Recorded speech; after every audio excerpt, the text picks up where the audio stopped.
This podcast is brought to you by our partisans, Shelby Von Trapp and Bobby Chudhuri. If you want to find out how to join up with Saw's Rebels, or if you want access to our bonus episodes, head over to patreon.com/andorxpod.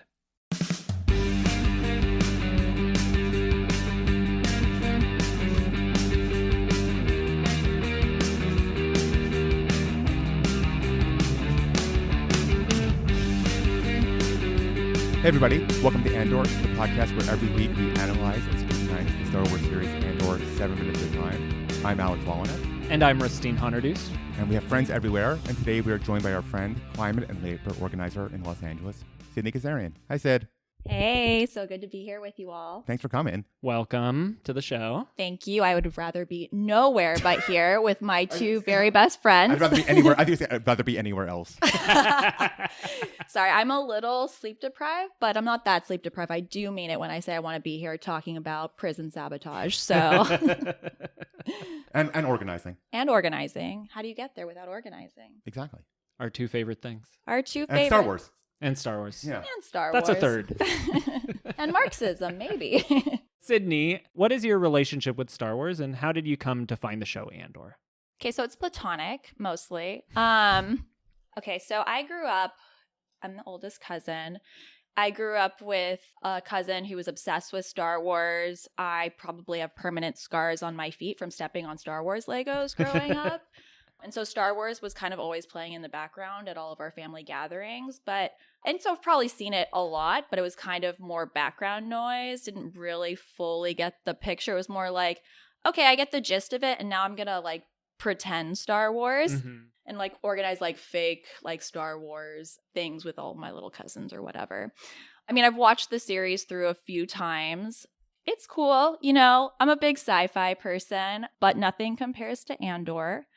Which I found, well, I was interested in it because people were like, this show rocks, blah, blah, blah. I was like, how radical can a show on Disney Plus really be? I asked my good friend, Alex Wallenett, and he said, do it. And I did it. And I was like, okay, this is pretty fucking good. So thank you, Alex. Before Andor, I would have said the answer was a lot less radical than Yeah. Andor ended up being. I was double checking. As far as I can tell, the first minifig with black skin existed because of Lando. What? Wow. It was like one of their first major licensing deals was the Star Wars Legos, and they just defaulted that all of the characters would just be yellow. And then they got to Lando, and they're like, we can't make him the same color. Wow. So they made him black, and then after that, they're like, I guess we're going to make all of our characters who are licensed their skin tone. Wow. So like licensed ones are skin toned, and then He's the Jackie Robinson Basically, of yes. Lego minifigs. Why do I know that? You were stepping on history. Yeah. I was stepping on history. Wow. Puts everything into perspective. The name Thank of your you. autobiography. Stepping on history. That sounds like I'm the oppressor in that scenario. I think that's the vibe you want, to be stepping on people. Only my enemies. And I want to do it collectively through a mass movement. You want to be one of many feet stepping on the enemies. These are our feet. A march, yes. Well, we'll be talking a lot about feet this episode anyway. So What did I sign up for? bare feet. What was it about Andor that you found to be like so radical and, you know, different than what you had expected? I think that it gives a really good perspective on what it actually takes to build a revolution. It's like less flashy, less action driven. All the time it's not you're always in a fight scene. It talks a lot about like what happens behind the scenes to get to the point of revolution in a very realistic way that like mirrors history. And I think is probably really important for this moment for some reason. I don't know. Yeah, I just really appreciated the accuracy and I think of the show itself. Was there anything as like an organizer that Yeah, I was about to ask felt that. accurate to you watching the show? Well, one, I think it has a lot to do with like the networks that were being built and the ways that they built it like under fascism. And I think we'll dive into this a little bit more when we talk about the episode itself. But I think actually the organizing conversations that they were having is pretty accurate. The way that they recruited people, the different cells that they had that were organized across the galaxy. There's a lot of different elements that were really compelling. I was just saying, we always ask like what brought you to Star Wars, but I guess we never really ask like what brought you to the left. And I guess that might be something that we might want to add for some people. Oh, yeah. Yeah, to like Only took us like 45 episodes to think of that. it's fine. We get around it casually. Now it's just a Yeah. formal question of like what brought you to the left and what in Andor do you see reflected in your experiences as a Oh my gosh, you leftist guys, you organizer? did not prep me for this question, y'all. I mean, you could just say it's the infighting. That's usually just the answer. Yeah, I'm here for the drama. Uh-huh. Well, okay, what brought me to the left? I mean, I grew up with like, liberal parents who cared about different social issues. I cared about a lot of different social issues growing up. And I mean, even like in middle school, I had my own segment on the morning announcements where I talked about different like social justice you issues. had like an op-ed section? Yeah, I did. Like a fucking nerd. But I think it was during the economic crash where it was like, oh shit, this is capitalism. Mhm. And this is how all of these different That's social crony issues. capitalism. God. Sure. Like I said, capitalism. And yeah, I think it helped me connect all of the dots a little bit more clearly.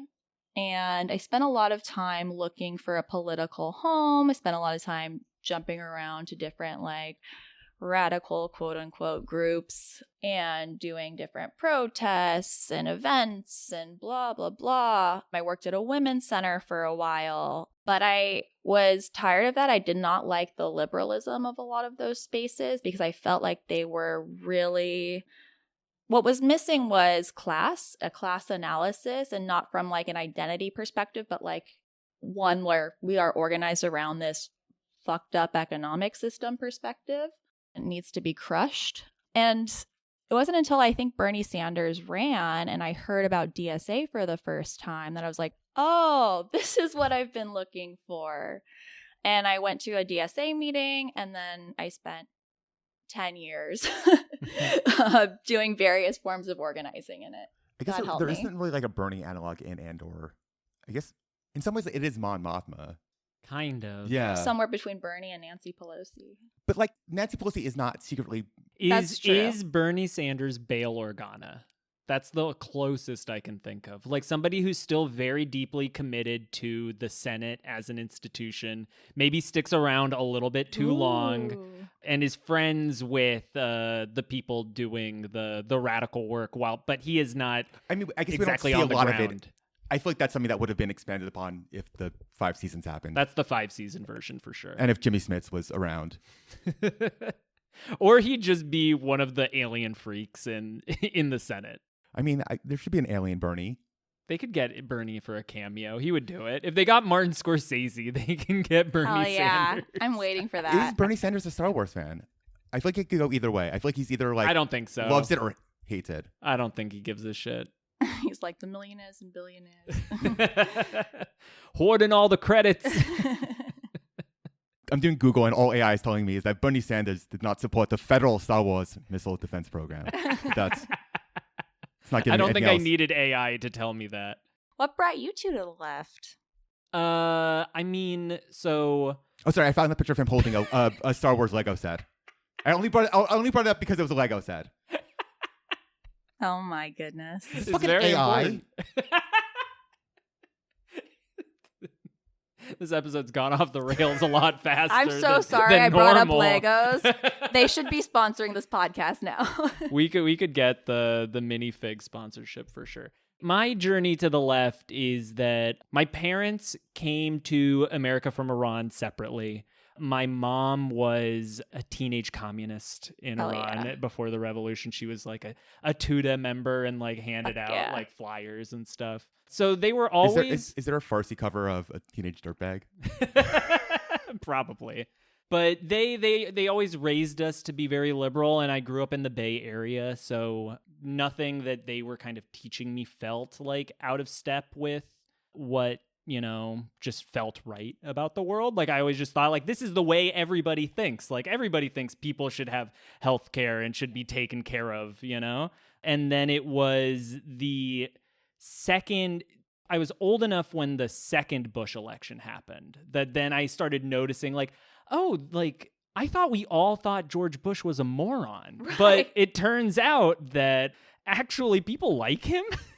My mom cried when he was elected a second time. Yeah, that was rough. But I would say like from then through like 2016, I was a fairly normal liberal. I was always imagined myself like to the left of whatever the consensus Democratic like line was. But I thought, but these are the people who know how to win the elections. They know what they're doing.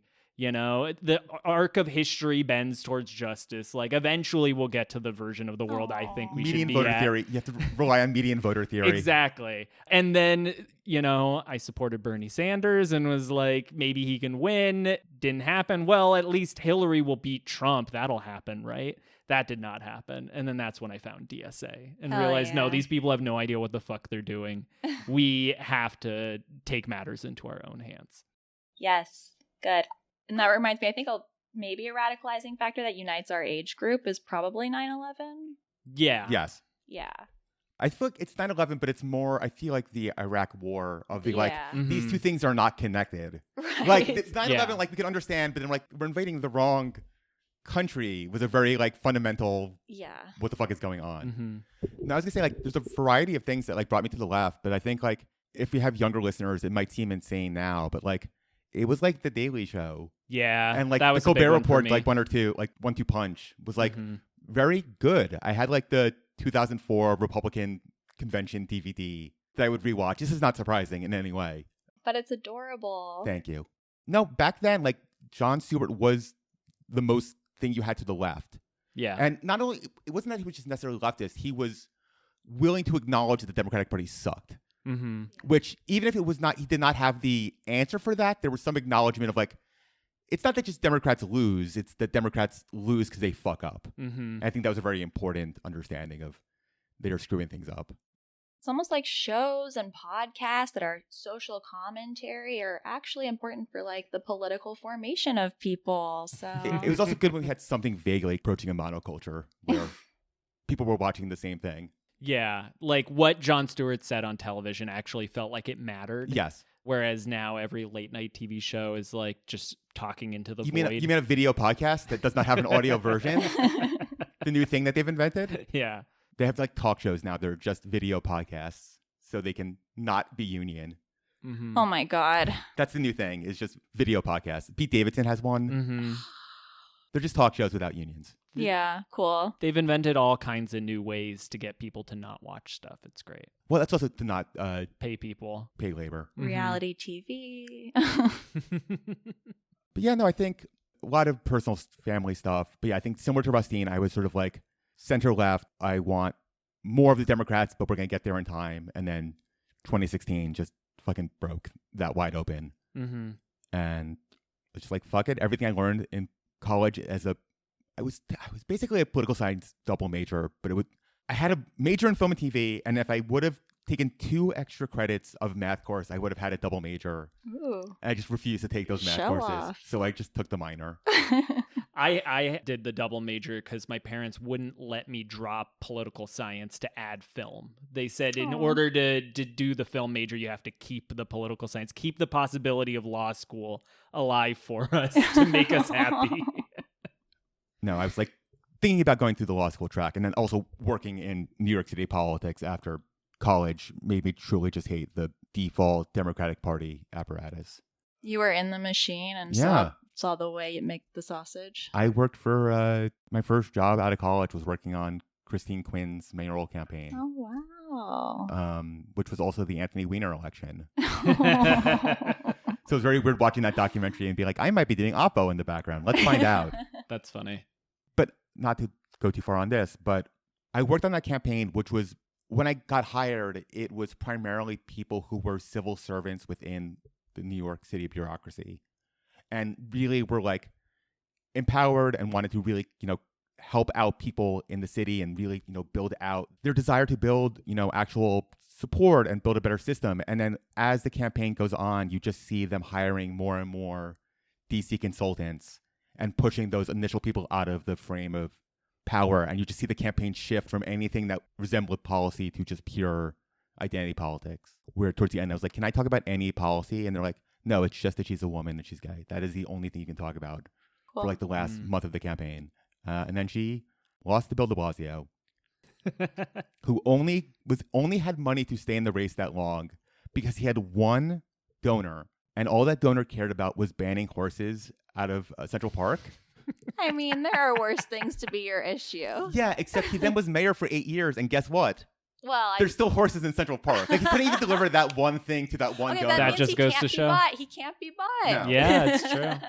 There's been like some campaign to like replace them with like antique cars that you could drive around, but as of now, the horses are still. Aww. Poor horses. Promises broken. Well, before we get into our 7 minutes of Andor, we have a very important question, Sydney. I think you mean 7 minutes in heaven. In honor of the late, great WTF with Mark Maron, who are your glup shittos? Okay, so I've already been told I can't say this, dear listeners. Just know I'm being censored. No, it was a split decision. So Okay. I said no, Ruskin said yes. I said you can say whatever you want, and we will hash out what the definition of a glup shitto is. Okay, so first, I'm going to say Kino, what we're going to talk about, and you're going to understand why. If we were not covering a scene with Kino, would you have said Kino? No, because I like things to be connected. That's not what a glup shitto is. Yes. I'm joking. No, I love him. Have you not watched the show? His character arc is like one of the best in the entire franchise. So the reason I think that Kino counts as a glup shitto is because when you see Kino, if Kino were to show up in the trailer for a movie, you would have an emotional reaction to it. He doesn't know how to swim. That would be disconnected from every normal person sitting fair. next to you. I think that is really the key part of a glup shitto, is less how obscure they are and more how individual is like a person's attachment to them. And I think Kino is probably on the other edge of that, most likely, by virtue of being one of the lead characters in this arc of the show and being played by Andy Serkis, who is fairly famous. So I think that kind of edges him out of like pure glup shitto territory. But that's why I've been like thinking a lot, long and hard about what is the glup shitto test. And I think that half of it, Oh, God. half of it is the emotional attachment, and the second half being the obscurity. And so I think Kino hits half of it. So he's a glup, but he's not a shitto. I think my issue is just that you're picking somebody from this episode. You know what? That's an unfair rule. That's We fair. never set that We never rule. set that rule That up. is No. an unfair rule. We've had people say characters from That's the true. episode. That's, Why is Two Tubes. Benthic two tubes Yeah, Two Tubes. allowed, Yeah, but that's not fair. Kino Loy? Wow. Favoritism. Wow. Yeah. I think it's aliens get a special consideration. I think that's fair. Okay, that's like kind of racist. Well, we'll get into that. But we have, I guess, some breaking news, which will now be old news. Yeah, by the time this episode Of comes the Andor art book, out. initially showing Mon Calamari in the In prison. the prison. There were going to be aliens in the prison, or at least one alien. There's two in the Yeah, artwork. Is there actually, two? It's Okay, kind of okay. strange that there's not, right? They have said that it was. Look, they're clearly covering for the fact that they did not want to pay for it, and that Tony Gilroy does not care about aliens, which is fine. But they said that the logic was that if you're the Empire and you're building these sort of modular prisons, you don't want to have to adjust them for different body sizes. Sure, yeah. So like if you want the bed and the bathroom to all fit, you can't have a Wookiee there because then the Wookiee You're not going going to build a Yeah. droid that's a bunch of different sizes. Right. So the idea is that each prison is designed for a different kind of body type. Wookiees basically always have shoes on, if you think about it. They probably couldn't get zapped by the floors. Yeah, does it like insulate them from getting zapped? Yeah, probably. Someone call Tony. So, okay, if there's going to be dispute, You can have multiple glup shittos. then as I well. just want to say this. I'm going to do like a throwback to Space Miami, and I'm going to defend Josh's honor, and I'm going to say Watto. And I'm going to say, I'm going to use this to soapbox. Why are you defending? Watto, I'm a big Watto fan. Watto is Armenian. Okay, we will definitely link to this one. There was a TikTok video that someone sent me of an Armenian TikTok influencer going through the most Armenian characters in Star Wars. Oh, I saw that. And guess who yeah. was not on that list? You know what? Sometimes we can't understand and recognize our own people. That's okay. We have deficits. But listen, all we have right now is Kim Kardashian, and we need some positive representation. So let us have Watto. You can claim Watto for yourself. Thank you're you allowed so much. to do Thank that. I'm going to you. disagree, but it's okay. You can claim him. That's the beauty of Watto, is that he belongs to all of us. Wow. See, as an Iranian, I think people- and Watto people is belong to him. Iranian. We belong to. We all belong to, and we Yes. all belong to Watto. He's bought us for a fair price. Or maybe like we're all just basically kind of the same in that area, you know? Well, you got your Watto talk in. Thank you. I want to see if I can find the video of the list of people that are no, most Armenian. I I'm- think it's funny. It's a I funny don't- list. You know what? Maybe a TikToker isn't gonna convince I want me. to count them back because it's a very funny list of I would like to hear, what other characters, Are if you Armenian? agree with the other Armenian. I don't know. So I'm not the gonna username remember. is I told you Becca Melkonian. So her number 1 is Landel Calrissian. Like, that is an It's Armenian the- name. It's an Armenian That's last an name, Armenian yeah. list. Yeah. I'll give it. Yeah. Dr. Evazan, who's the pig nose guy from episode 4. Pig nosed. The guy who His says, face is kind of melting. and he's like, I'm wanted in 4 systems, and he's like fucking with Luke in the Oh yeah. in the So cantina. Armenian mob. Okay. Yeah, I but get it. also Yeah. also the AN. Oh yeah. All right. Let's go. Okay, All so we right. got Lando, Dr. Evazan is also Armenian. Who do we have as number 3? I'm going at the speed of this video going. And then it's Poe Dameron.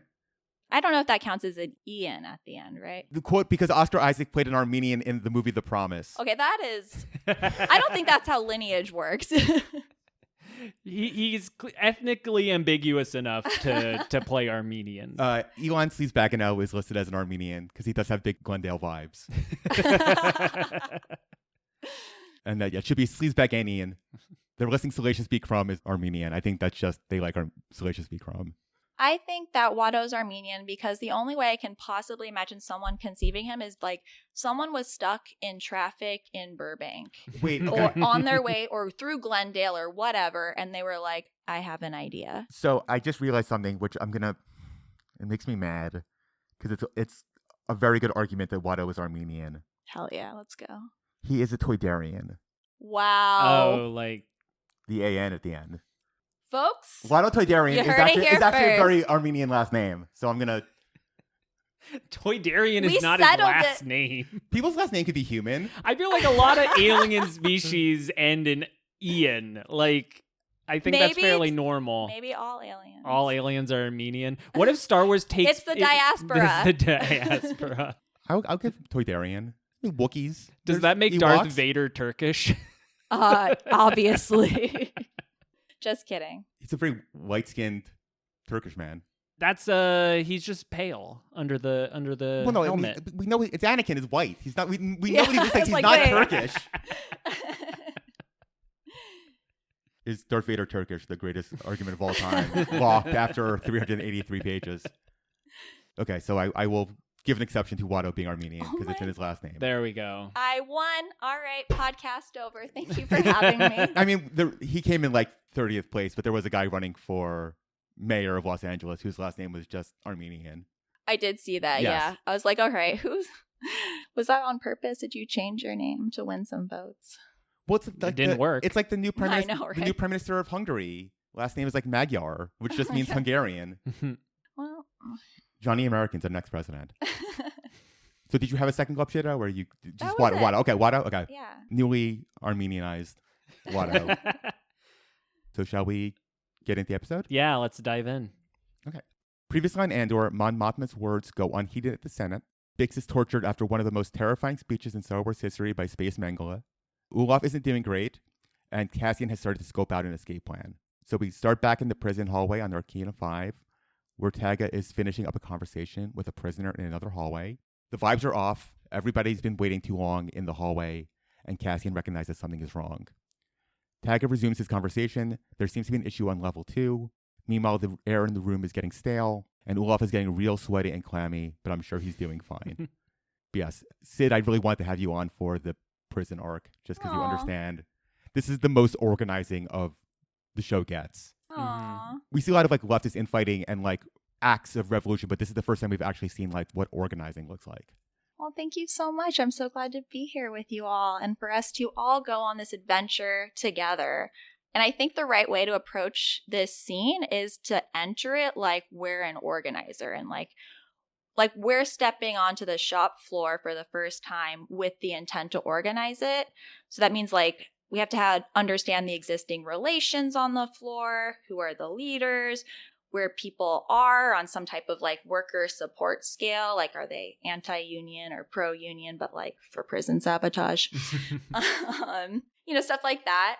And I think it's also really important for us to like back up and also think about like the conditions of Narkina 5 and like what this actually is, to understand like how do we build strategy and build from the dynamics and like structural hierarchies that are already in play here.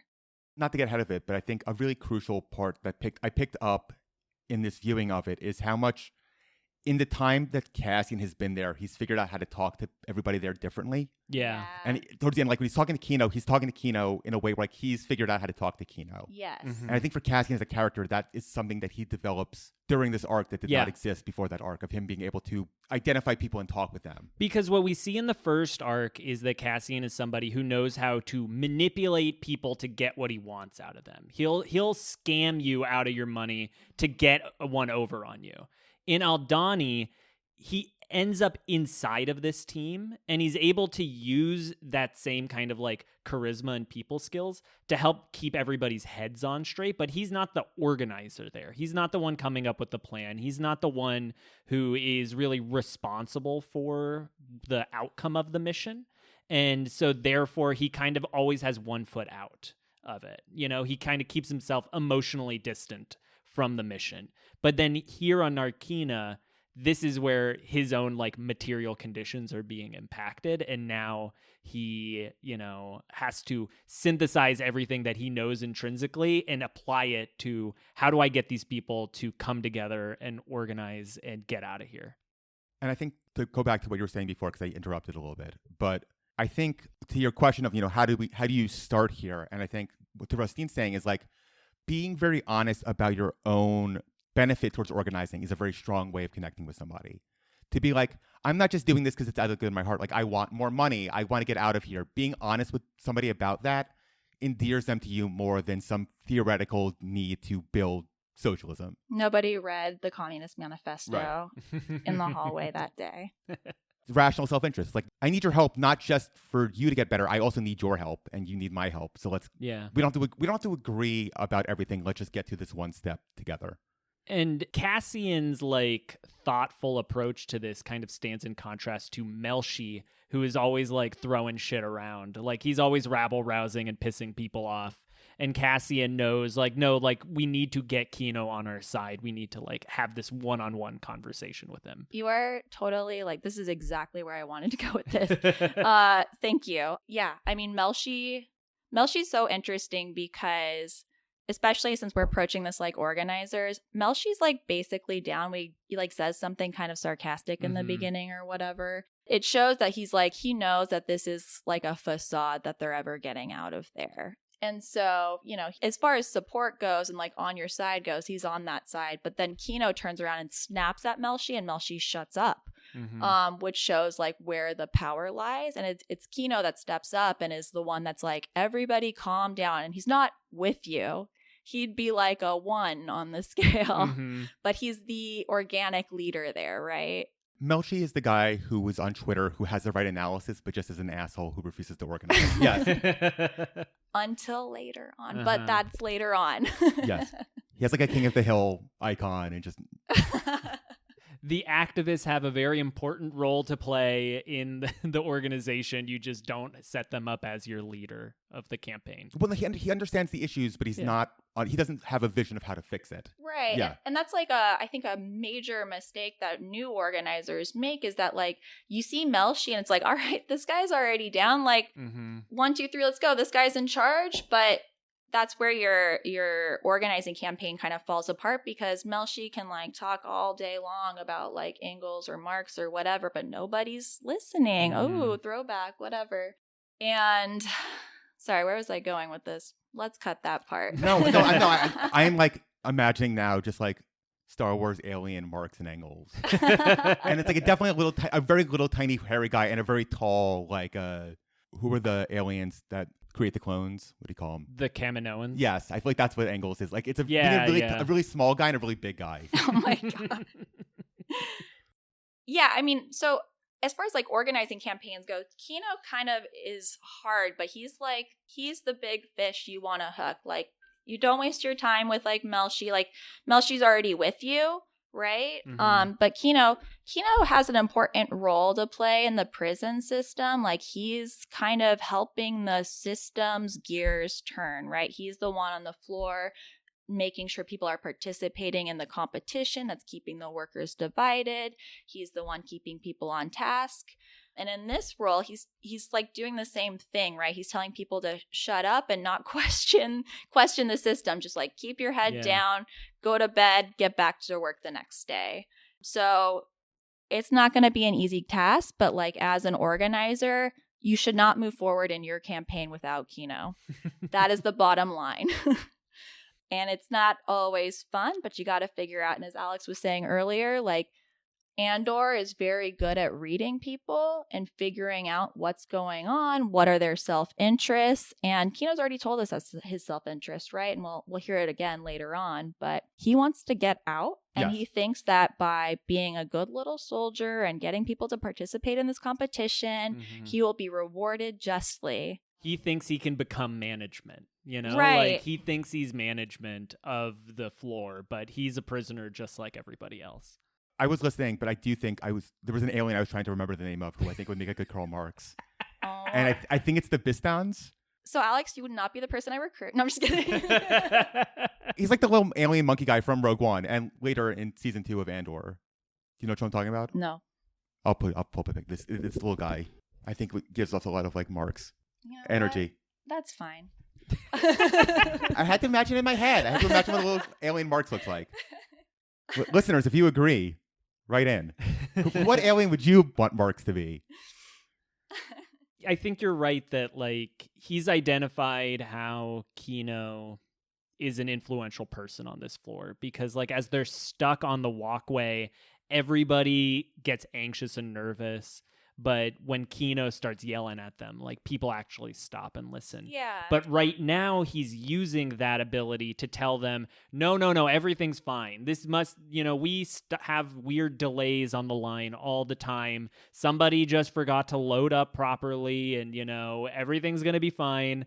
And then the power shuts down and his worldview is kind of crumbling in front of him. Maybe I'm forgetting, but is there any canonical reason why things are starting to get screwed up in Narkina? Is it just that the number of like prisoners is overwhelming them? They just fucked up. Yeah, they fucked up. So, spoiler. Like, there is plot convenience, but I do wonder if there is the Porg Act is rapidly increasing the number of prisoners. I think that's a part of it, that for sure. The infinite growth of capitalism. Yes, but like there's more and more prisoners and they can't keep up, you would have something like there being some small rebellion on a floor where there are too many people and not enough guards could be a reason why this is happening, besides just plot convenience. Yeah. Conceivably, Kino's been there for years. Yeah. And this is the first time encountering something like this going wrong. I'm remembering in the ISB scene, there was, I think Lonnie talks about how like they've taken in so many prisoners that they're not like functioning correctly anymore. So, like, I don't think he's talking about Narkina specifically, but I think that you're totally right to read the scene that way. Yeah. But as you were saying, capitalism sows the seeds of its own destruction. They have so many people that they didn't notice that they sent one guy back to the same floor, We're not there yet. Yeah, but, we're talking about it. Spoiler, I'm sorry if you haven't watched this yet, but... If you're watching 7 minutes at a time with us. But yeah, so do we want to talk about Kino a little bit? We talked a little bit during the Globe Shadow talk. I mean, I kind of want to talk about the whole scene itself. Sure. And like kind of set the scene a little bit. Just like some fun details that I think help build the picture of like where Kino's at. Because it's never just like one person, right? It's like the conditions under which we organize help build revolutionary conditions, right? So anyway, like Narkina 5, it's a prison camp, common feature of fascism, authoritarianism. Also, eerily similar to like the prison system in the United States. Especially using it for labor. Especially, it's like, okay, but in the U.S., it's like maybe you fight a wildfire, produce a license plate. In some states, they actually lease out prisoners to places like McDonald's. Mm-hmm. You might call that modern day slavery, and you'd be right. Yes. All the way back from the chain gang to McDonald's is a very depressing evolution of It is. our carceral state. So yeah, if this feels eerily familiar, listener, you're right to feel that way. And so listen up to what they did. I think another fun and interesting thing about this scene is like the actual, like when we zoom in, I think it's Tag, is signing to like the other prisoners. And this is, I think, just an interesting and fun detail because pretty much all revolutionary movements have some element of like the oppressed or like creating a language that their enemies or their oppressors don't understand, like so that they can communicate and actually strategize for the rebellion.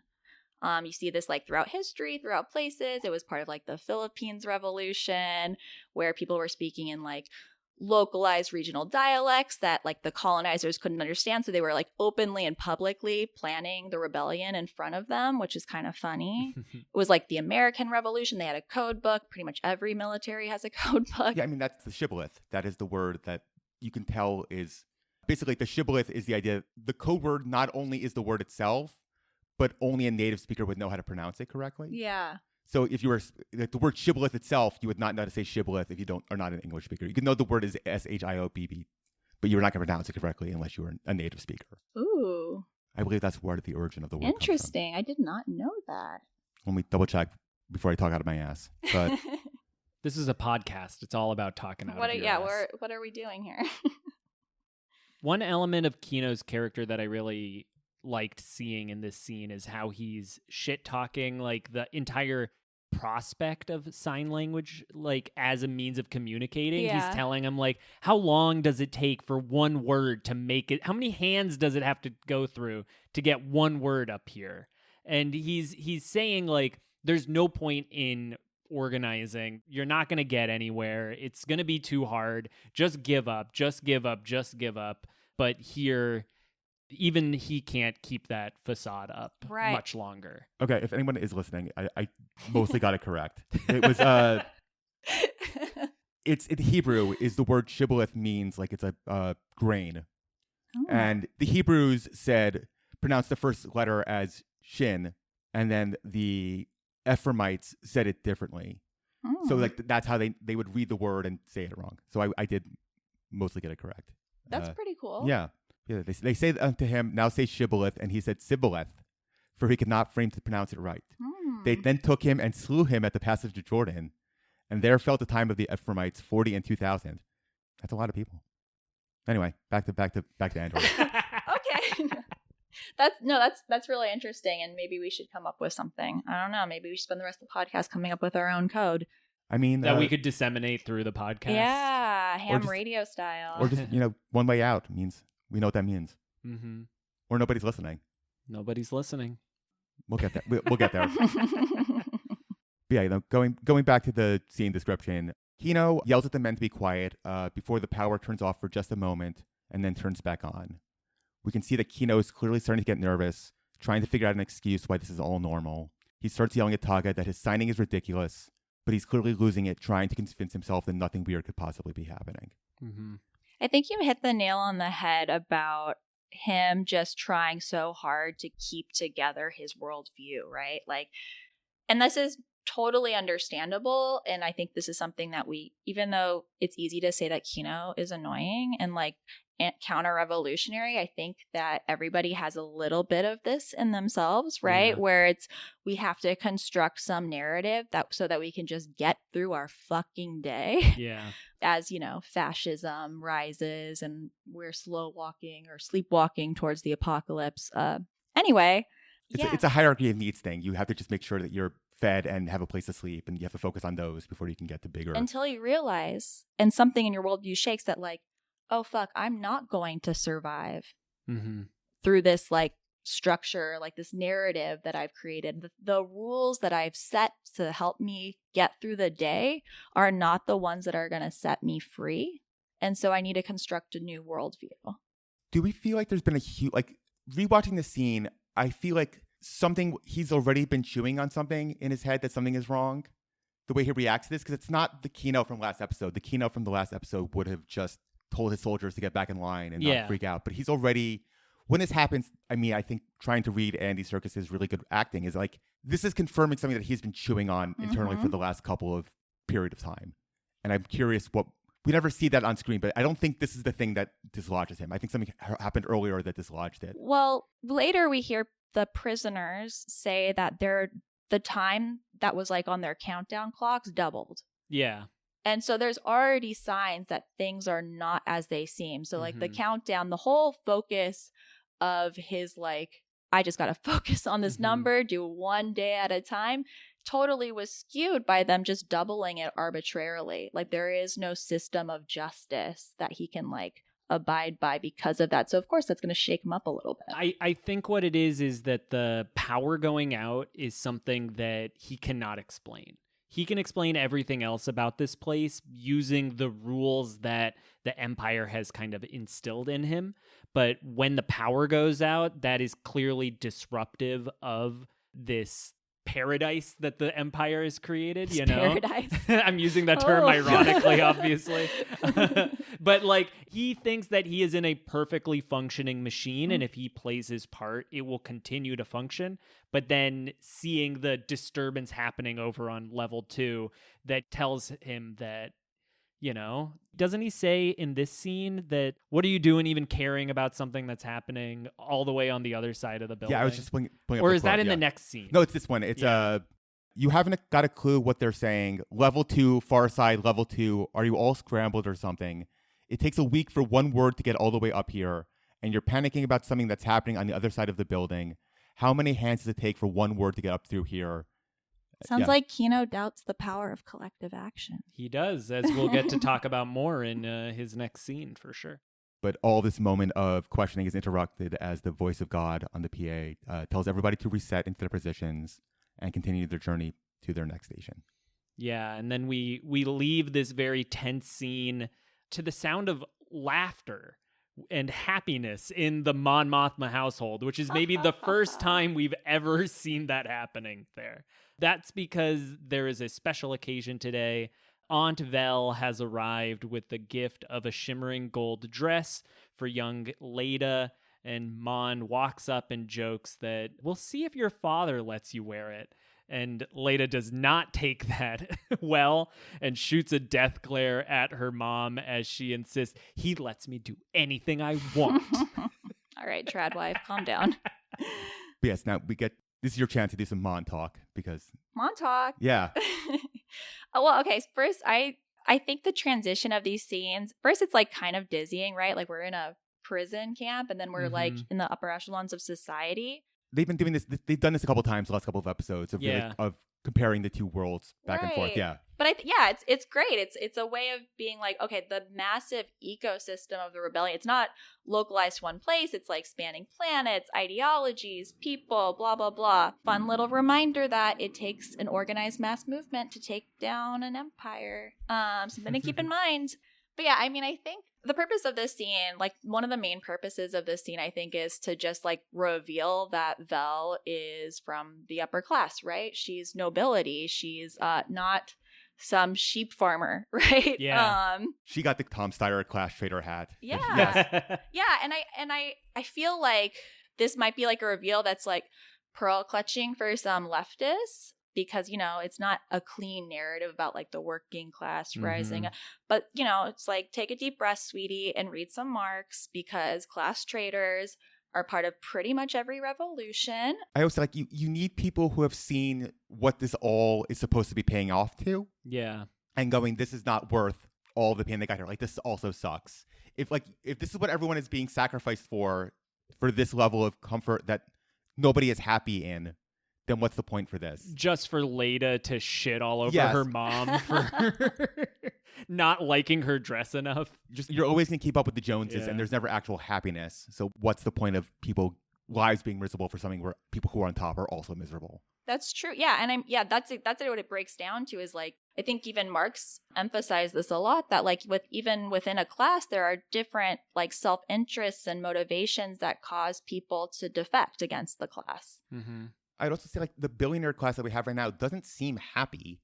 Elon Musk or Jeff Bezos do not seem like they're happy or content with what they have. They are equally miserable. Like there is not a like absolutely. there's not a point where you become You make know- enough money that you're happy. Take an easy way out, bro. One way out.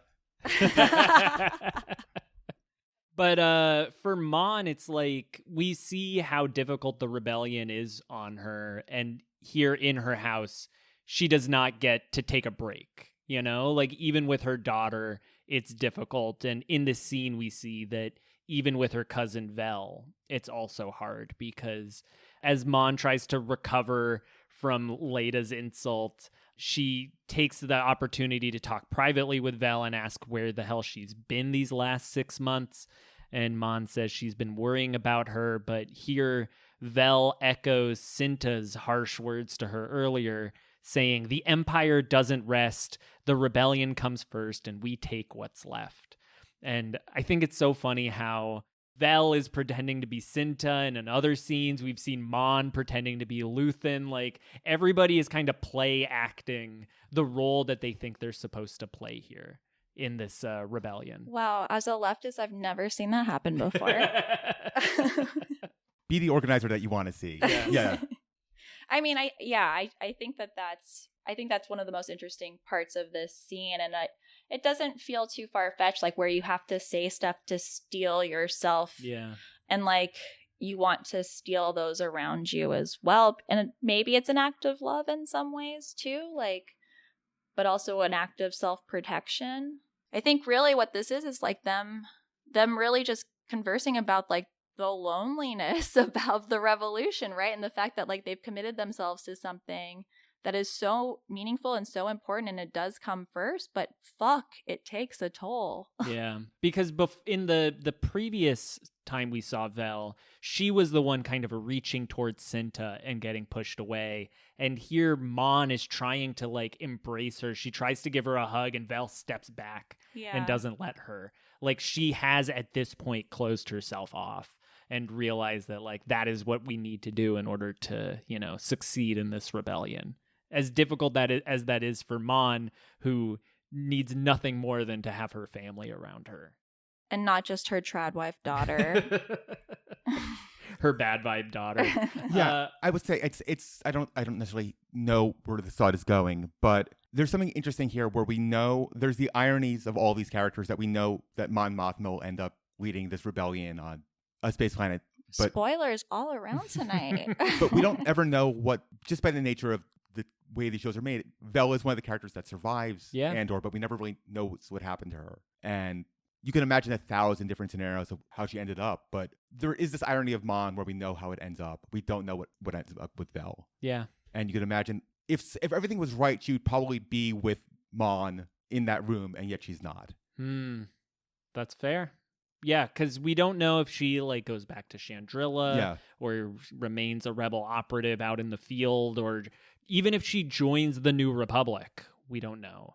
Something to look forward to. I assume at some point we'll get an answer. Whether we'll be satisfied with that answer, just extended I universe? don't know. Yeah. Alex didn't seem convinced by that possibility. I don't know if they're ever going to make extended universe stuff for Andor. I think they will. Everybody, the expanded universe comes for everybody. I think they will fill in gaps of things that happened in the show. I don't think they're going to like do stuff that's after the show. We'll see. Okay. They're doing like so. the Rogue One one-shots right now. I could see Andor one-shot comics giving us a little peek. I'm manifesting it, Alex. Yeah, I want it. This Yeah. to happen. Where's the vision board? Yeah. But here, getting back into the scene, though, Mon tells Vel that she needs to go back home to Chandrila because people have been asking questions about where she's been. And then she asks, what has Luthen been having you do? But here, Vel doesn't give anything up about whoever it is she might be referring to. Very good operational security by Vel there. And Vel then tells Mon that she's the one who should be worried being trapped here on Coruscant. It's almost like she's saying she's in some type of prison. Oh. Sorry, continue. Mon tells her that she's worried that they are now in over their heads as Luthen has them spinning up a revolution. But Vel cuts her off and reminds her that they took a vow to this rebellion, just as Leda runs up and proudly proclaims her new dress fits her and does a little twirl for the two Mothma cousins, completely oblivious to all the danger surrounding her. Daddy, watch me twirl. I mean, yeah, I think that the obliviousness is like a good word. And just, I think it really helps highlight the loneliness and like isolation that comes with this work, right? They're in the same room together. It's mother, daughter, it's all family, but you can feel the distance between her daughter twirling around and them being anxious about the future and of the rebellion itself and their future in really visceral ways. Yeah. Yeah, Vel tells her, like, things are happening, there's risk, there's no other way. Like, she's so convinced in the rebellion at this point, but it's scary. Yeah? It rhymes. It's like poetry, it rhymes. Yes.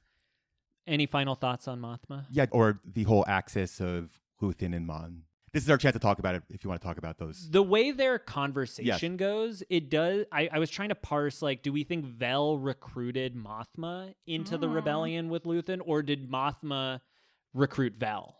Was something I was thinking about. I kind of think it sounds like Vel recruited Mon, of saying Vel got in with Luthen and then told her, I swear my cousin's chill. She's on our side, I promise. So it's Patty Hearst recruiting another Hearst to come in. Yeah, exactly.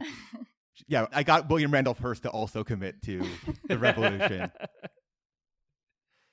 I think the main part of the scene for me is that this whole episode right now is just that it's a lot darker than the other episodes. Like, it takes like a darker toll. And this is not as dark as, I don't know, being electrocuted in a prison per se, but it is just that's very bright. But it is like the hardness of a revolution, right? Like that there's even like within these like riches of society, there's like a lot of isolation and sadness and fear. But everyone is that deeply committed because it's more meaningful to be part of something than to be sleepwalking. I also think that there's a good mirroring between this scene and the last scene of the windows. Through the windows of their, little pathways back on Narkina 5, they're able to sort of communicate with people in different spaces. Versus now we're in Coruscant and you have this sort of like classic cityscape where you are completely alienated from anybody else in the other buildings. There is no means of building connection between these giant high rises. And that is not an option for Mon to build that connection that way. She's in this sort of very alienated place.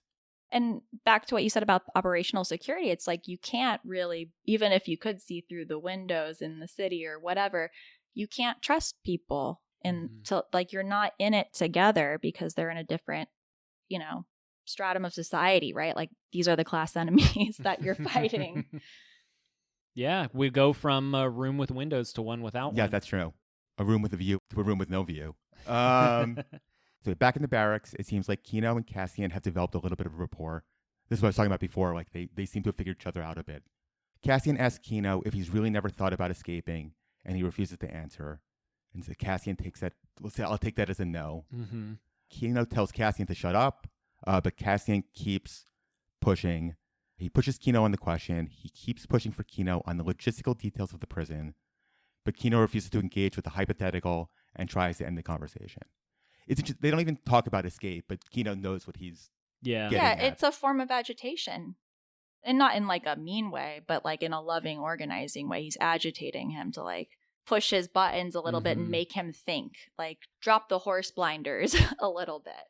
And Kino even says, like, if you ever want to get out of here, turn that part of your mind off. Like, he's done everything he can to shut his brain down, to not think and just put the blinders on and take it all one day at a time. And Andor is trying to get him to wake up again. Right. I think when Kino was introduced the previous episode, you could kind of imagine like, oh, due to his rank, he has like a little nicer bunk.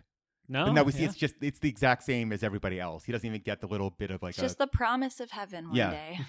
And speaking of the bunks, we do see Melshi eating and his food is all brown. I think they got the flavor today because before they were talking about how they were winning. Ooh, flavor. Yeah, so when you get the flavor, it turns into brown pulled pork. Is what it looks like. Here's the thing, like these prisons look awful, but I don't know. I kind of want to sleep in one. They have like a big It's like- Tokyo, no, like a big it's like- Tokyo capsule hotel vibe. If the Or Star a tour Cruiser bus. hotel looked like this, I would have gone. Like they should have just done it like this. Oh my gosh. I mean, if someone wants to just recreate this, you can. That's a lot of money to raise for the revolution. I mean, it's one of those things. Like maybe it is just the disease of like a mind living in neoliberalism. Like, why is this appealing to me? Of just being in like my tiny little like shape. Why is taking a Waymo appealing when there's no driver? Like, there's something that our brains are like trained to like crave these like little tiny spaces where we're separated from everybody else, and that's at odds with what we need socially. Decision fatigue, probably for some. But also, like, it takes a lot of work to constantly keep up a facade, right? And to constantly keep up the idea that what you're doing is fine. And the more in contradiction that you are living with, like, the reality of the world, the more exhausting I think it becomes. I mean, not to go ahead, but literally the only way that Kino can stop the conversation is to turn on his side. Right. So Cassian cannot see his face. He's literally, this is the only way I can, I have no door. The only way I can block you is to just show you my ass. Rewinding a little bit. Basically, yeah, Cassian won't let go. He asks Kino how many days he has left, which is 217. Cassian says, you might as well tell me what you know in regards to logistics before you go. Kino says he'll get in trouble if the guards hear them, but Cassian's already figured out that they're not listening. So I think what's first, Andor's agitating him. He's like, I'm not going to listen, blah, blah, blah, fingers in ears.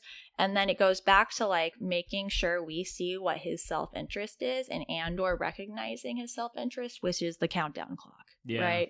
And getting out of here. That is the motivation. That is the thing that gets him through the day. That is why he has the horse blinders on, which is, I think, really key. Yeah, because he realizes that Kino is using that number to get away from this conversation, and then he kind of flips it on him of like, well, you're gonna be out here any day now, so why don't you just tell us before you leave, so that way we have the info. Right. I think seeding the doubt of, do you really think that you're getting out of here in 217 days? Mm-hmm. How much do you think that's really true? And I mean, I think we get to see here, like, especially because it seems like Kino puts up on this like kind of hard front, right? Like, I'm tough, I'm just getting through the day, I'm the leader, blah, blah, blah.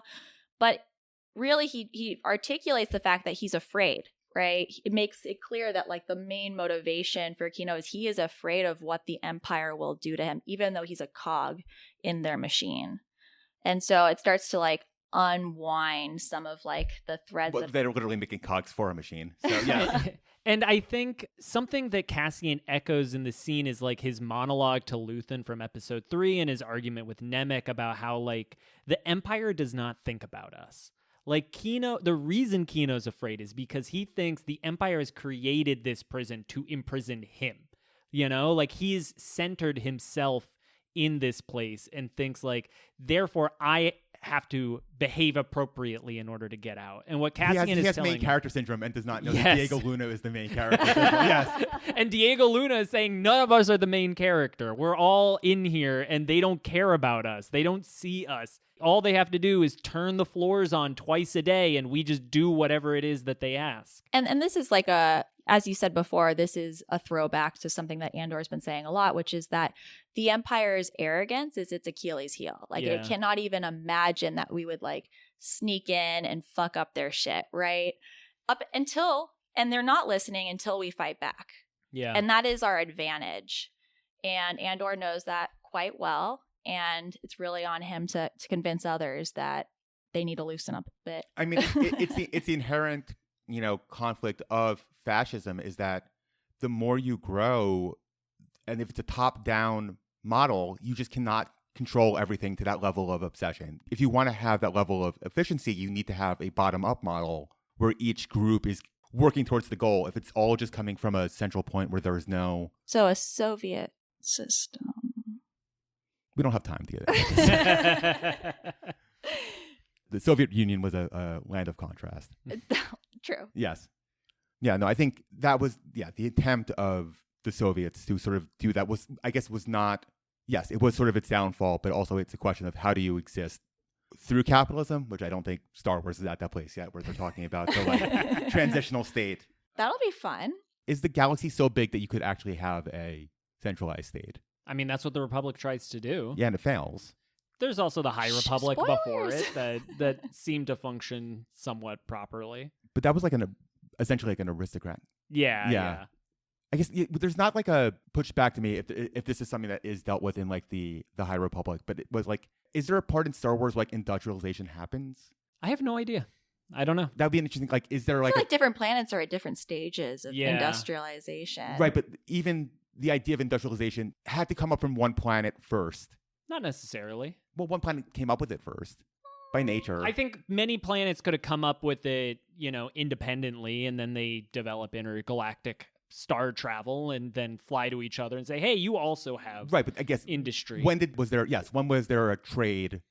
I mean, that's I don't again, know. capitalism. Like, when did the planets start trading versus I when don't know. is there industrialization to then? Maybe the James Mangold I'm history sure, of the I'm Force sure. film that is on its way that will surely happen will I mean, answer those the questions. vast majority of planets are not industrialized. That's also true. Yes, they are Yeah. literally third world. Yes. Yes, they are not. Mhm. Yeah, Which means that there are different stages of revolution, potentially, right? Is that acknowledged in the Star Wars universe? that's No. not really. No. It's an interesting question. But speaking of industrialization, we get a line here that I Now I'm really just want to imagining dive them into. dealing with like the Ewoks are not really like material, like not ready yet for this revolution. They're not developed enough industry wise. Oh. So yes, he's, as we're saying, Cassian has deduced how little surveillance there actually is in the prisons. Why would they care about them? The prisoners are cheaper than droids and easier to replace. Which I love this line so much. Yeah. Yeah. Like, this is why AI has not Yes! fully taken over yet. That Because this is literally true right now in reality. That it is cheaper to have people on the factory line than it is to have AI engineers design and maintain droid robots. There's been reports lately of like the AI's been so like they're like we spent so much on the AI and we have to rehire people anyway. Yeah. Why did we even do this in the first place? They burned, Yes. Narkina burned through all their tokens in Q1, and now they have to bring in the slaves. That is a bad omen for our future. Oh, my Wookiee's gone. It is, I think, a piece of evidence for you, Alex, that droids are AI propaganda, though, I mean, unfortunately. I totally, absolutely. I was one in favor of this. You were the one who was against I know, it. I'm Yeah. saying this well, is an I mean, because they're argument for you. cute, but I love them. I don't want to have to put my beloved droids down. Yeah, every time R2D2 does a little mechanical look fix, at- that's taking a job away from an Anzelian. you're still gonna have to take it out. It's from taking behind a the job barn. away from a mech neck. Yeah. It's taking a job away from a human or a humanoid mech neck. Can there be a job guarantee in the Star Wars universe? UBI. I want UBI. The basic and universal basic income is for basic. Yeah. It's a very stupid joke. That's the kind of joke you'd only make on Andor, is Mhm. UBI being about basic in Star Wars. Okay, I think I started saying this before, but I do want to go back to it. I think, again, like, it's so easy to get frustrated with Kino here. Obviously, if you're the organizer, you have to move him. So Andor is doing the right thing, and we should all learn a thing from him.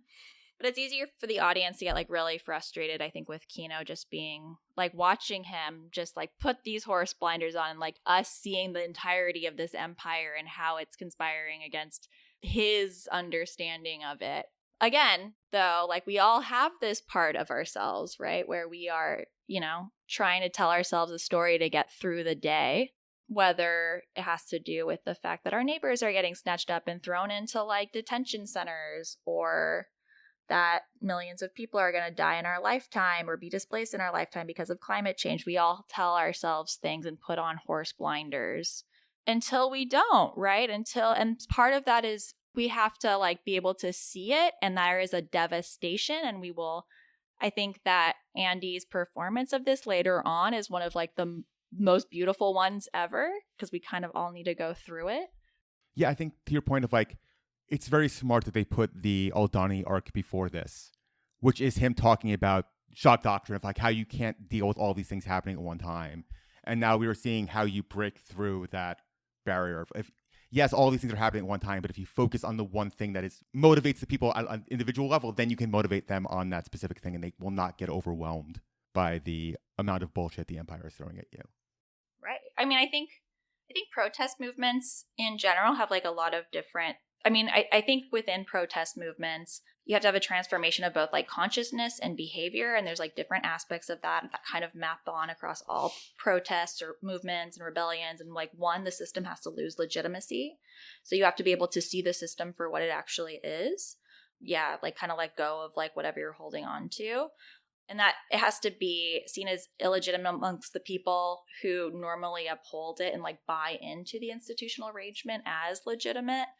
And they have to start like asserting rights in some way, which are like implies a demand for change. Does that make sense? Yeah, and I was just thinking, as much as we talk about organizing here, this is not an ideological organizing.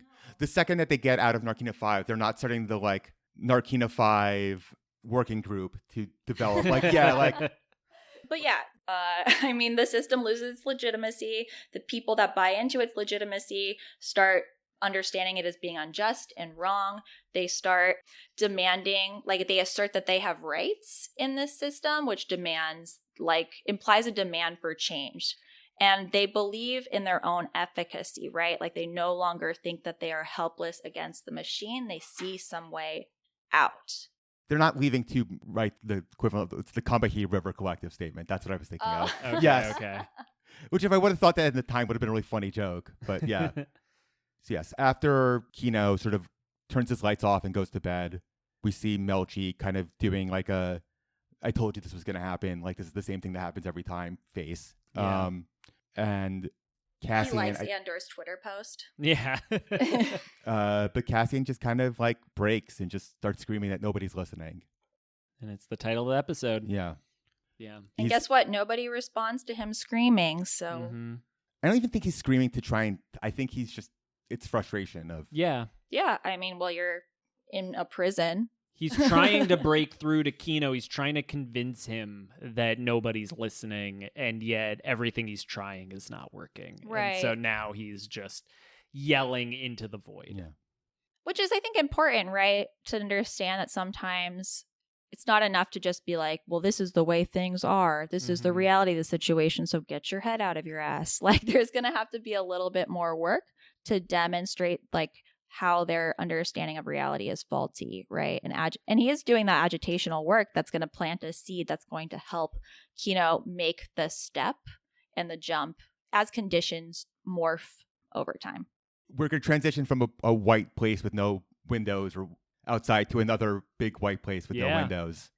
Yeah. Everyone here in this episode is stuck in prisons. They just don't know it. Yes, exactly.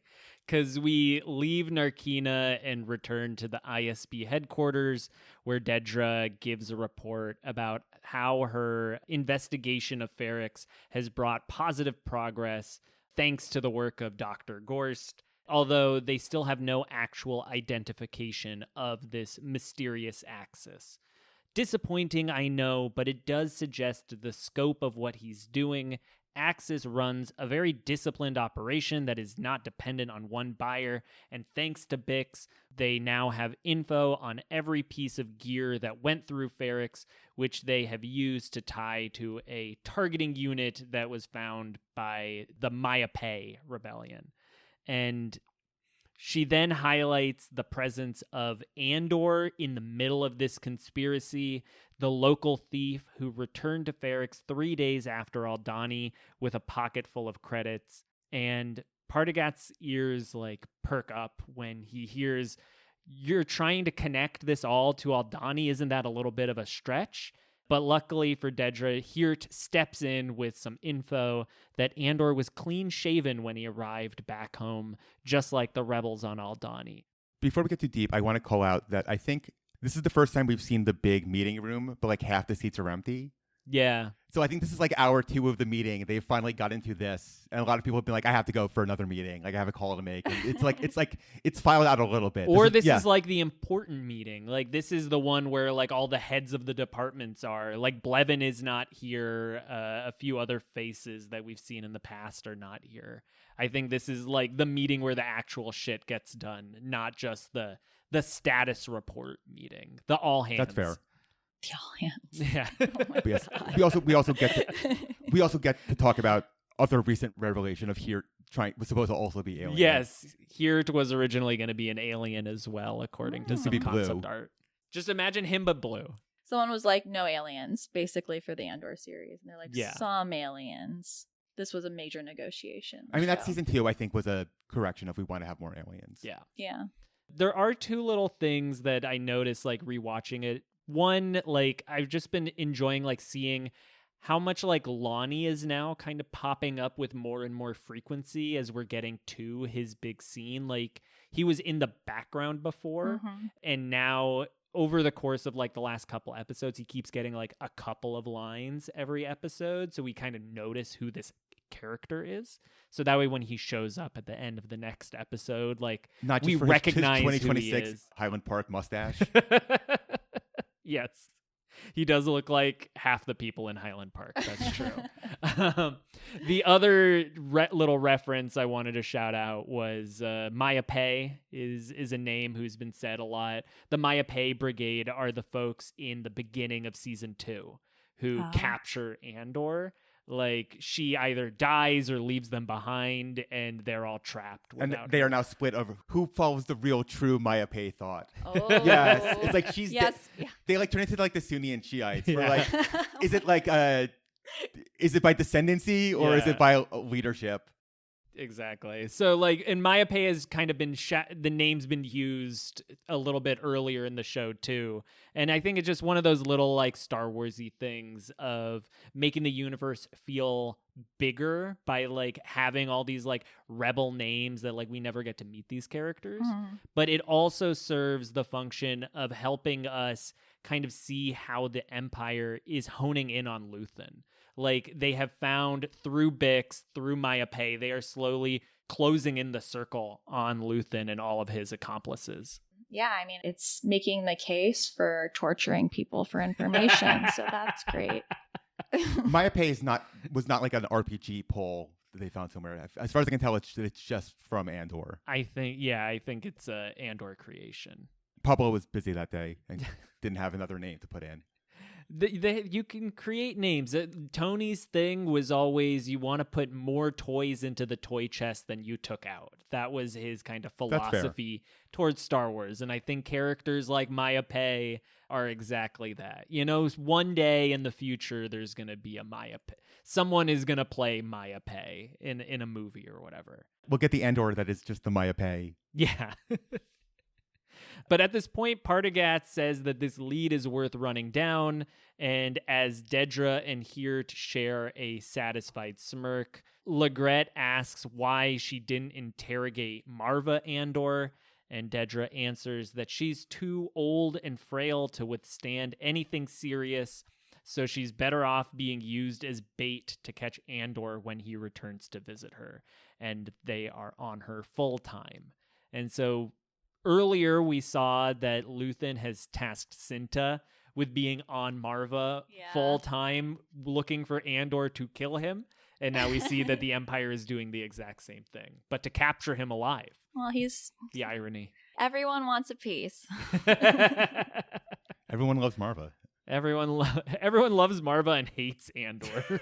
Well, I mean, she's quite lovable. But I think it's also like a good representation of like, just because the Empire didn't kill you right out doesn't mean that they're not going to figure out a way to make you useful. Yeah. It's not like, oh, she's an old woman that would be mean to do it. Right. It's not strategic at this point. Yeah. But other people like Legret or like Tygo or like Blevin probably would have brought Marva in. They probably would have, arrested her or tried to interrogate her. And I think we're seeing that Dedra is thoughtful enough to see that we're not going to get any useful information out of her that way. I'm so and if glad anything, she's sparing with. It makes her scarier. Yeah, it absolutely does. A strategic person is scary. I mean, I guess the alternative is like somebody who's shock doctrining you all the time, which is also scary. But yeah, Deidre seems to like just be showing us that she's the smartest person in that room. Yeah, exactly. And it's She's just the gaslight keep girl boss. Yeah, she really is. But yeah, that's the end of our ISB detour. Yes, shaving is very important. I mean, I think one thing I'm thinking about is like this callback, at least for like this part of the episode, to I was thinking about the torture of how it was the dying screams of children. It's so fucking bleak. Oh It's my so god. bleak. Yeah, we've gone in depth on it in the Okay. previous episode, but you feel Yeah, free please, to yeah. share your thoughts. Well, I mean, yeah, nobody's listening, Oh. but I guess someone will hear them. And also, it's like we found the part that we think are children, especially Disturbing. Yes. Thanks. I mean, that's such like it really helps put into perspective. It's just like amoral tech development, essentially. Yeah. It's just like, well, this will be efficient. I'm not going to think about the moral repercussions of this. Well, so. and Partagatz calls out Dr. Gorst. He's like, "Oh, you use Dr. Gorst. I'm glad to hear that He's a network that's now? working out." You know, yeah. So that banality, the banality of evil, that Dr. Gorst is like, "Oh, we're getting some use out of the children torture audio. Glad to hear that." Yeah. It also reminds me of just like, especially at the 7-Elevens in LA, where at night they will just blast classical music. Yeah. So when house people cannot sleep outside, where it's like, we're just going to use this like thing that is not designed for this to torture you. It's not like we're not going to use screams. We're going to use classical music. So it seems like we're doing something classy, but actually we're just being massive assholes. I could see 7-Eleven playing the dying screams of children if it was helpful and be like, oh no, this was a good investment, actually. Yeah. It did deter people. Yeah, I mean, we have no customers, but capitalism doesn't actually need customers at this point. No? Yeah. So should we say goodbye to Yeah. Let's the do it. ISB? Mm-hmm. Bye, ISB. We will not miss you. Back on Narkina 5, our boys pass through the bridges towards their shift. A man from the last shift asks the men, have they heard what happened to the men on Unit 2-5? They've been fried. Both shifts, over 100 dead. Kino doesn't immediately disregard it. He asks how they know. Somebody from the shift's maintenance team went down and told Zinxa, Kino's equivalent for the other shift. Yeah. And Kino clearly trusts Zinxa. I almost laughed when he's like, Zinxa said that? Yeah. Like, well, because he was saying in the previous scene, you're just hearing rumors, you're just shaking your hands at each other and acting like that gives you information. But then If now Zinxa it's says here. it. But if Zinxa says it, yeah. I mean, exactly. That's the power of organic leaders, right? There are some people that are more trusted than others. Mm-hmm. Zinxa tells them he heard they were making trouble. In the background, we then see somebody from the other, I guess if they're the night shift, then they're the morning shift. But then the night shift is also doing sign language with another area. So this is not just a thing that is isolated. This is a thing that's developed all over. Yes, exactly. There is sort of a basic sign language system. Yeah, because in the previous scene, they even talked about, I'm hearing it on this side, too. The word literally spreads, across the circle, across the entire circumference of the circle to get to them. The voice of God interrupts and forces the men into position. Olaf is doing great. Never looked better. Never looking better. Just like our president. He's never looking better. He's looking sweatier and greater every day. Olaf asks what happened because he's forgetting everything. And he goes, Melshi jokes that, quote, they set them all free. Mm-hmm. As almost work makes you free. Yeah, and what's happening is Jembo... Work shall set you free, yes. Work shall set you free, exactly. Jembo is, trying to hide from Olaf, what's happening. They're trying not to upset him.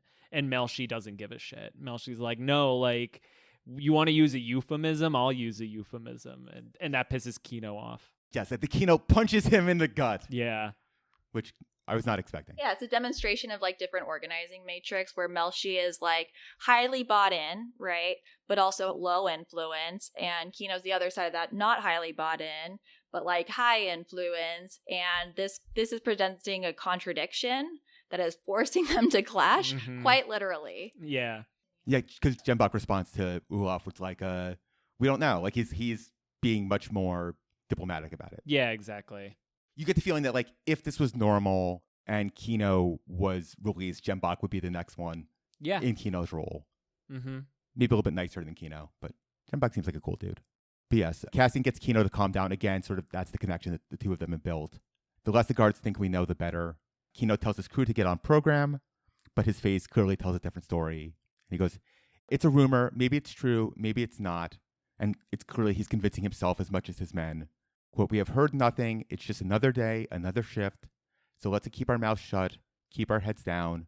And he slows down and his thoughts are rushing, kind of gets a little quieter. And he goes, until we know what's going on.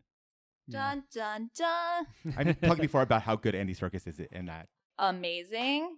I mean, this Yeah. is like Andy's eyes do more acting than most actors do in their entire career, just in this one scene.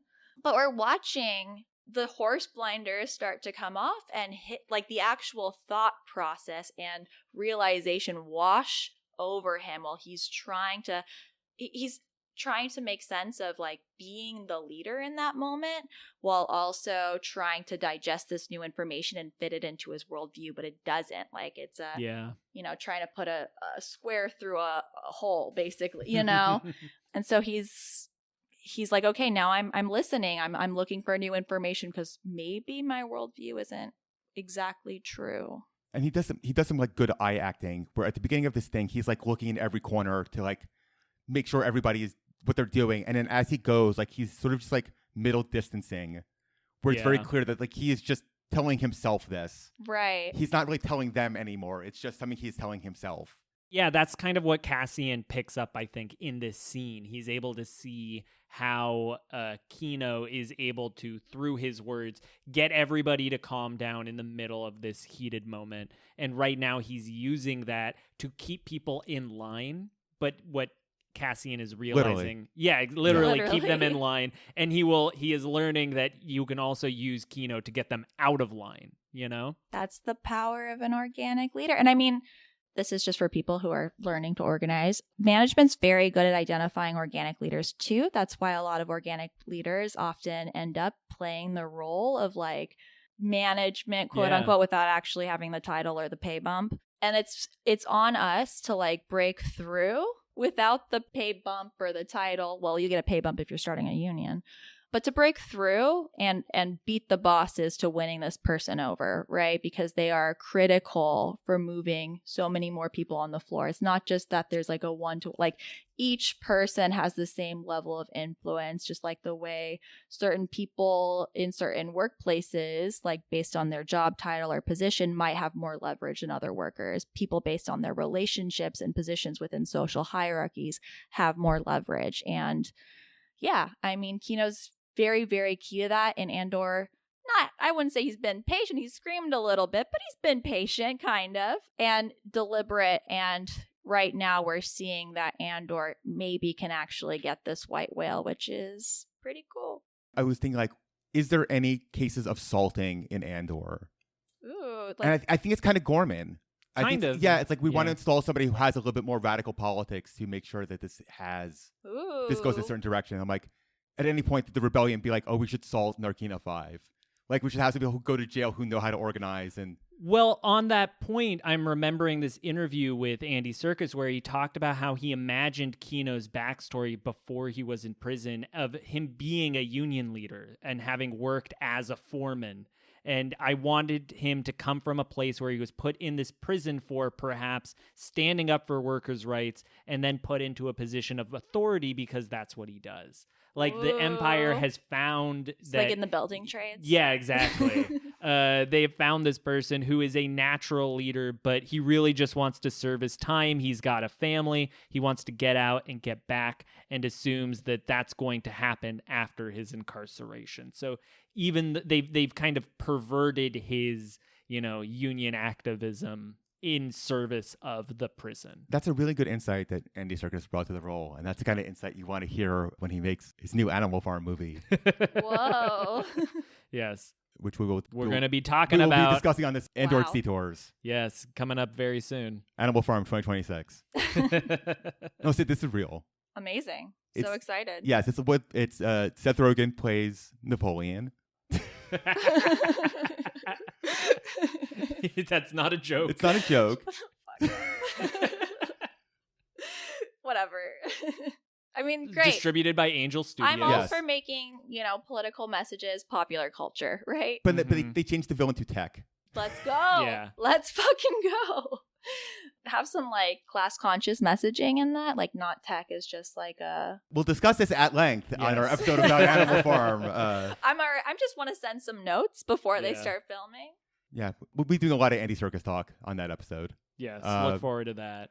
But until then, after he says, until we know what's going on, he then continues their shift and walks forward. And will they find out what's going on? Well, I guess we'll find out next week because that's the end of our 7 minutes. Wow. Wow. Amazing. Well, What okay, a cliffhanger. You did it, Sid. Well, I want to say something really quickly, which is totally tangential and not that deep. But I like that this is happening in the order it is, where Andor tries to escape the Empire, right?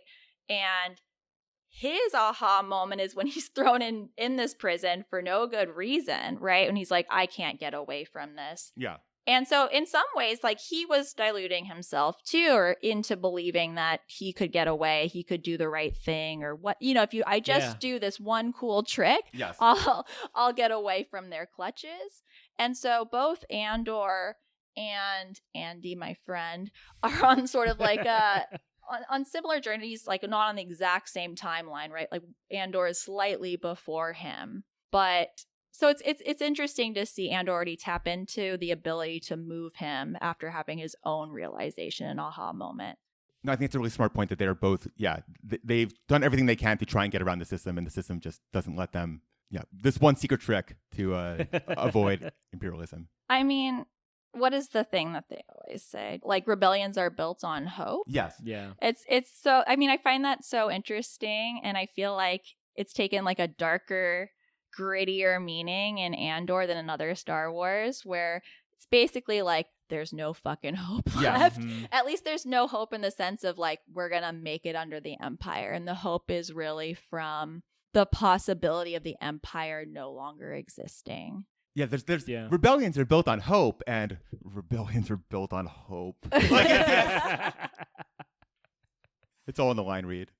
Sid, thank you so much for joining us on the show today. Oh my gosh, thank you so much for having me and letting me just kind of be a little sleepy and loopy and hang out with my friends and talk about organizing. And I hope if you're ever imprisoned on a distant planet, you too organize a prison break, or you can just do that in your workplace, or your apartment building, or pretty much anywhere. Any prison you find yourself in. But keep listening to your podcast. But keep listening to the podcast. That's step number 1.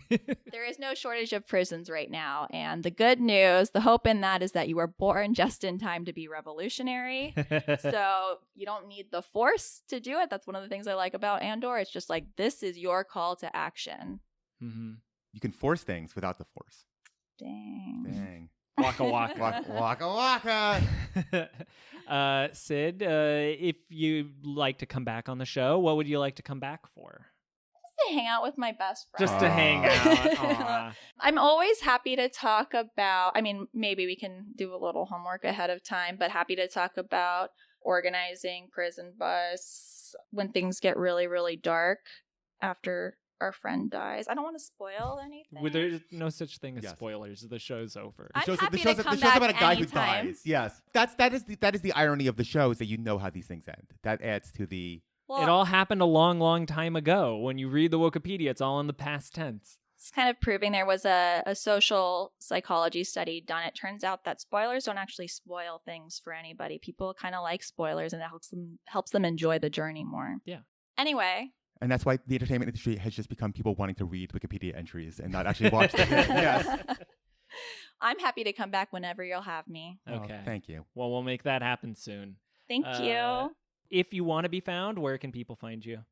I have friends everywhere.